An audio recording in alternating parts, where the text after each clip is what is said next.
عن أبي بكرة رضي الله تعالى عنه عن النبي صلى الله عليه وسلم قال لن يفلح قوم ولو أمرهم امرأة رواه البخاري.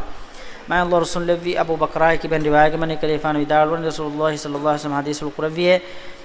لن يفلح قوم ولو أمرهم امرأة إبايج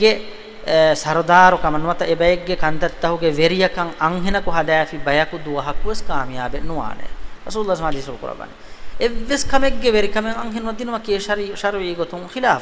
شريعة خلاف كمان شريعة منا كورا كمان إبس كمج بودمي هكا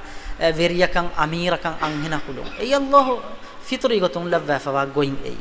أي أنهنهم جسيكودي الله سبحانه وتعالى هتان فريها ما نقود دفع نيا كورا قضاء كان كورا فيمبرك الله سبحانه وتعالى فريها ما نقود دفع أنهن جسيكودي أي فريهن نعم الله دفع هنا رنجي قضاء كم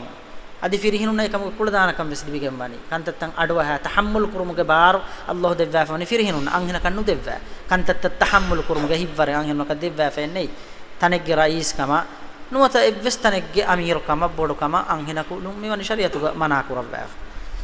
kamiyaben wane ba hadis ko kurabani ebegge veriyakan anghina ku lafi bayaku kamiyaben wane dua kus